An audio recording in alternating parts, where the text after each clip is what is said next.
Hello friends, welcome to the GS house. आज की हम अपनी इस वीडियो में एक काफ़ी इम्पोर्टेंट टॉपिक है जिसको हम डिस्कस करने जा रहे हैं, जो कि है अबाउट G20 कंट्रीज़। तो आज हम G20 कंट्रीज़ के बारे में थोड़ा एक ओवरव्यू समझेंगे, बेसिक कि ये क्या है, ज़्यादा डिटेल में ना जाके। हमारी जो आज की वीडियो है वो ये है कि हम कैसे इन G20 कंट्रीज़ को, G7 कंट्रीज़ को, G8 कंट्रीज़ को ट्रिक के साथ याद रख सकते हैं, क्योंकि पेपर में इनसे काफ़ी क्वेश्चन आते हैं, स्टैटिक जी के हो या फैक्चुअल डेटा के रूप में, कि इनमें से कौन सी G20 कंट्री का पार्ट है, कौन सी कंट्रीज, G7 कंट्रीज़ कौन सी हैं। तो without any further delay let get started, समझते हैं हम लोग। तो सबसे पहले हम देखेंगे ये G20 कंट्रीज़ है क्या। तो ये एक फोरम है, एक इंटरनेशनल फोरम है, एक अंतर्राष्ट्रीय मंच है जो बात करता है इकोनॉमिक कॉर्पोरेशन के बारे में, अंतर्राष्ट्रीय आर्थिक सहयोग के बारे में। किस तरीके का सहयोग? तो अगर हम सहयोग की बात करें तो G20 कंट्रीज़ जो हैं ये कुछ इन एरियाज़ में, इन फील्ड्स में कोऑपरेशन को प्रमोट करते हैं, या फिर मैं कहूँ इनका ये फोकस एरियाज़ हैं, जैसे ग्लोबल इकोनॉमिक स्टेबिलिटी, एक इंटरनेशनल लेवल पे एक इकोनॉमिक स्टेबिलिटी रहे, इकोनॉमिक डेवलपमेंट हो, आर्थिक विकास हो, सस्टेनेबल डेवलपमेंट हो, सतत विकास हो, climate change, health, agriculture, anti corruption, energy, ऊर्जा, इन सभी क्षेत्रों में मिलकर ये हमारे G20, G7, G8 देश जो है सहयोग करते हैं।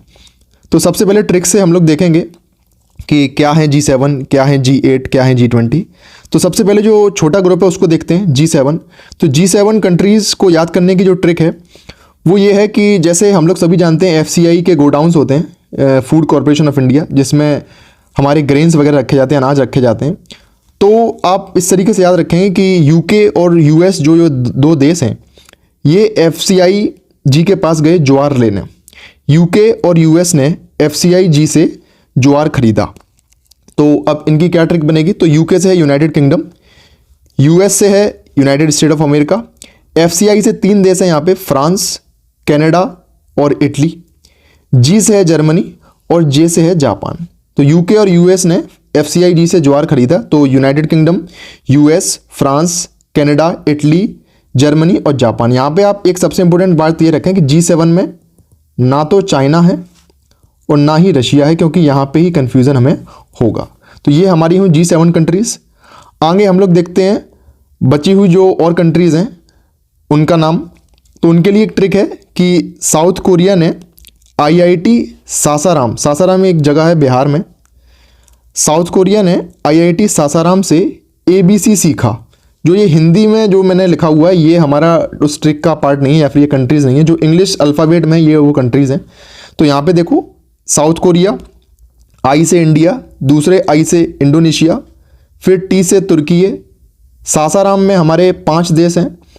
पहला है सऊदी अरेबिया, दूसरा है साउथ अफ्रीका, तीसरा रशिया, चौथा अर्जेंटीना और 5वां मैक्सिको। फिर आ जाता है ABC। तो ABC से 3 देश हैं, ऑस्ट्रेलिया, ब्राज़ील और चाइना। तो ये अगर हम देखेंगे, साउथ कोरिया ने IIT सासाराम से ABC सीखा। यहाँ पे कुल 12 देश हो जाते हैं।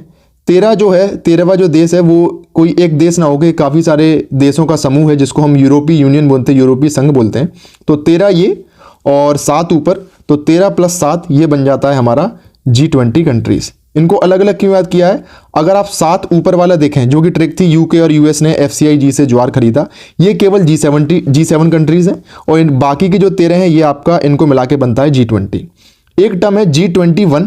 तो ये क्या है सर? ये हाल ही में एक नया अफ्रीका के कुछ देशों का समूह है जिसको अफ्रीकन यूनियन बोलते हैं। वो जब इंडिया ने G20 की समिट को प्रेसिडेंसी उसकी ली थी, तो वहाँ पे इस नए लेटेस्ट ग्रुप को उसमें ऐड किया गया था। तो ये है हमारा G21, G20 और G7। अब ये G8 क्या है?